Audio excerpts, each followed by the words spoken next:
जी हाँ दोस्तों, आप जो करते हैं हमें सब पता है, होशियारी मत दिखाइए। सीजेआई गवई ने मोदी शाह की ईडी और मीडिया को जम के लताड़ा। शाह को लगा तगड़ा झटका। बहुत स्वागत है आप सभी का। आप देख रहे हैं द राजनीति का विशेष सेगमेंट खबर और विश्लेषण। मैं हूं जबार खान। दोस्तों, क्या वाकई अब मोदी और शाह की एजेंसियों को लेकर जिस किस्म का दुरुपयोग सरकार कर रही थी, अब उस पर सीजेआई गवई ने ऐसी चूड़ी टाइट की है कि मोदी और शाह को बड़ा झटका लगा है। आखिर सीजेआई बीआर गवई ने यह क्यों कहा कि आप हमें कुछ ज्यादा ज्ञान मत दीजिए, आप क्या करते हैं हमें सब कुछ पता है। आखिर सुप्रीम कोर्ट के अंदर ऐसा कौन सा मामला था जिसको लेकर के सीजेआई गवई ने एक तीर से दो निशाना साधा, एक सरकार और उनकी एजेंसियां और दूसरे हमारे देश का मीडिया। दोस्तों, विस्तार से आपको सब कुछ बताते हैं, सीधे सीधे खबर पर आते हैं। खबर देखिए। दरअसल सुप्रीम कोर्ट ने जिस तरीके से इन्फोर्समेंट डायरेक्टरेट यानी कि ईडी की कार्रवाई और ईडी के एक्शन को लेकर के जो लताड़ लगाई है, ऐसी लताड़ कम ही मौके पर लगाई। पिछली बार आपको याद होगा जब कहा था कि बदमाश कंपनी की तरह काम करते हो। सुप्रीम कोर्ट ने स्टेट मार्केटिंग कॉर्पोरेशन टैस्मैक्स से जुड़े 100 करोड़ रुपयों के घोटाले मामले में प्रवर्तन निदेशालय को फटकार लगाई। मुख्य न्यायाधीश बीआर गवई ने यह भी कहा कि वो ईडी की जांच पर कुछ नहीं कहना चाहते, वरना यह भी सोशल मीडिया पर एक मुद्दा बनेगा। लेकिन दोस्तों, फटकार जो कुछ लगाई बीआर गवई ने, जिस अंदाज में डांट लगाई, सुनने लायक है।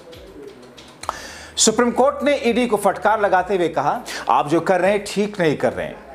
बारन बेंच की रिपोर्ट के अनुसार कोर्ट ने ईडी को फटकारते हुए क्या आप पुलिस के अधिकारों में दखल नहीं दे रहे हैं? क्या राज्य पुलिस इस घोटाले की जांच नहीं कर सकती? ईडी की दखल अंदाजी जरूरी क्यों है? राज्य में कौन कौन कानून व्यवस्था देखता है? इससे संघीय ढांचे पर क्या असर होगा? मैंने पिछले 6 वर्षों में कई मामलों में ईडी की जांच देखी है, लेकिन मैं उस पर कुछ कहना नहीं चाहता हूं, वरना फिर से सोशल मीडिया पर चर्चा का मुद्दा बन जाएगा। दोस्तों, दरअसल सीजेआई बीआर गवई ने कहा कि दरअसल तमिलनाडु का मामला है। दोस्तों, तमिलनाडु में किसकी सरकार है? गैर बीजेपी की सरकार है, यानी वहां मोदी शाह वाली सरकार नहीं है। तो राज्य सरकार को दरअसल केंद्र से चूड़ी टाइट करने के लिए एजेंसियों का उपयोग और दुरुपयोग किया जा रहा है। वहां एक मामला था जिस मामले में ऑलरेडी पुलिस वहां की जांच करती या जांच कर रही है, लेकिन उसमें जबरन ईडी घुस करके उसकी जांच करना चाह रही थी, और इसीलिए इसकी मंशा को समझते हुए सीजेआई बीआर गवई ने चूड़ी टाइट की है। दोस्तों, टैस्मैक में कथित भ्रष्टाचार के मामलों में सुप्रीम कोर्ट ने ईडी की जांच पर रोक भी लगा दी। अदालत ने कहा कि ईडी की जांच तब तक स्थगित रहेगी जब तक सुप्रीम कोर्ट पीएमएलए के तहत ईडी के अधिकारों को लेकर दायर पुनर्विचार याचिका पर फैसला नहीं कर लेता है। जाहिर है यह पहली बार नहीं है जब सुप्रीम कोर्ट ने ईडी को फटकारा है। इससे पहले कई बार कोर्ट फटकार डांट लगा चुका है, बदमाश कंपनी कह चुका है। बावजूद इसके ईडी उसी ढर्रे पर है। क्यों? क्योंकि इसके पीछे सिस्टम है, सरकार है।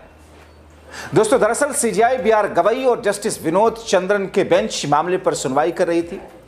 ईडी ने 1000 करोड़ रुपयों के घोटाले मामले में मार्च में टैस्मैक के चेन्नई स्थित हेडक्वार्टर में छापेमारी की। यह छापेमारी शराब की बोतलों की कीमत बढ़ाना, टेंडर में हेराफेरी और रिश्वतखोरी को लेकर हुई। इस दौरान एजेंसी के अधिकारियों ने टैस्मैक के कंप्यूटर और अन्य सामान जब्त किए। कोर्ट ने कहा कि क्या राज्य पुलिस इस मामले को देख नहीं सकती थी? ईडी का आना क्यों जरूरी था? अब सोचिए, जो मामला राज्य सरकार का है, जो मामला राज्य सरकार की पुलिस कर सकती है, उसमें जबरन शाह और मोदी की ईडी जाकर के मनमाना रवैया अख्तियार कर रही थी, जिस पर सुप्रीम कोर्ट ने रोक लगा दी। सुनवाई के दौरान टैस्मैक की ओर से सीनियर एडवोकेट कपिल सिब्बल ने ईडी की कार्रवाई पर सवाल उठाते हुए कहा था कि सरकारी संस्था पर कैसे छापेमारी की जा सकती है, जबकि कार्रवाई का आदेश खुद टैस्मैक ने ही दिया था। कपिल सिब्बल ने कहा कि मैनेजिंग डायरेक्टर्स के यहां छापेमारी, एक बार एफआईआर हुई तो ईएसआईआर भी हो गई, यह मामला कुछ भी समय में बंद हो सकता है। सुप्रीम कोर्ट के सीनियर अधिवक्ता कपिल सिब्बल कहते हैं कि हमें फैसला करना होगा, हमें क्या करना है, क्या नहीं करना। और ईडी क्या कर रही है?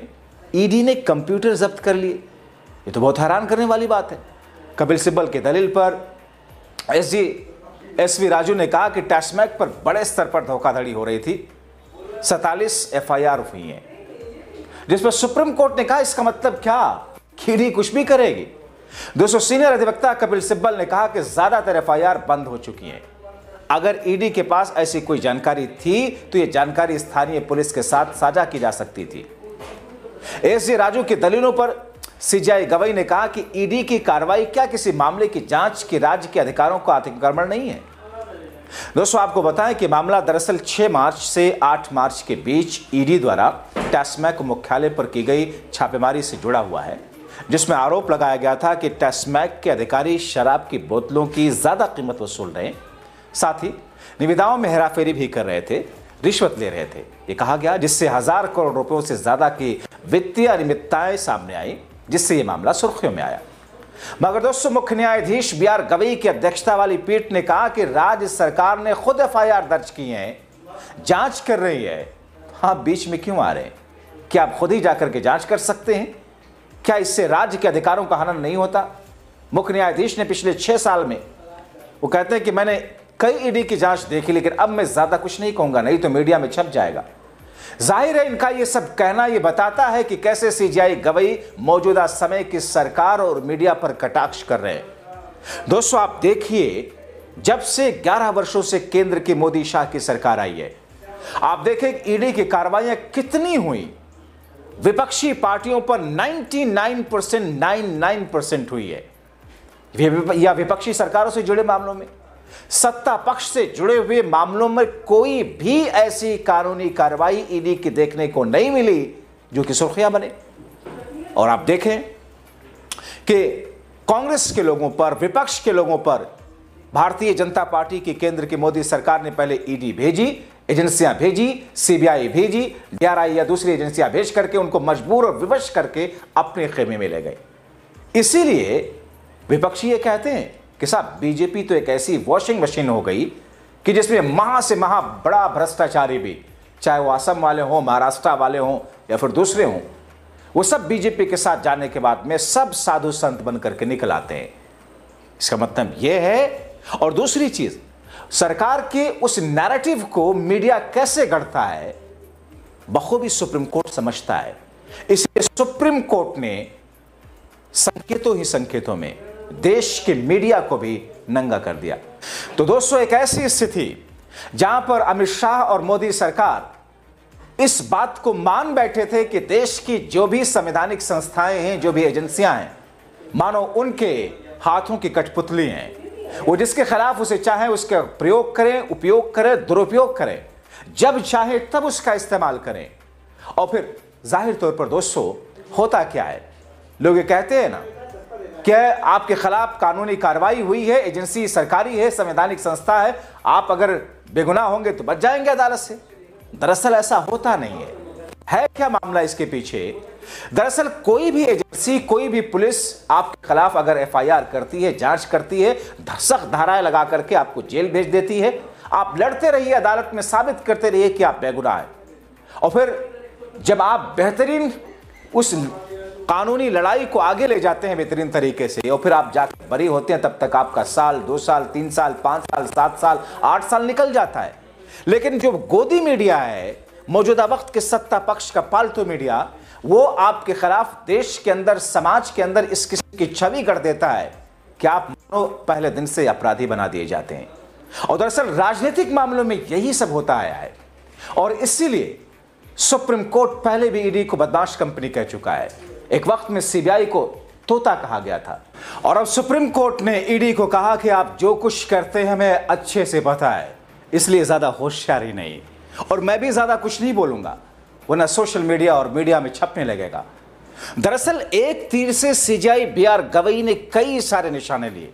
जूता कांड, या उससे पहले उनके फैसले पर हिंदुत्ववादी संगठनों ने जिस तरीके का हंगामा मचाया, मौजूदा वक्त के केंद्र की मोदी और शाह की सरकार, और फिर ईडी जैसे एजेंसियां जो कि सरकार की पिट्ठू बनकर उनके लिए काम करती हैं।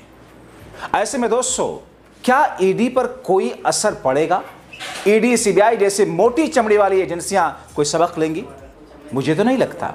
आपको क्या लगता है? अपनी राय कमेंट बॉक्स में जरूर दें। अभी के लिए इतना ही, बहुत शुक्रिया।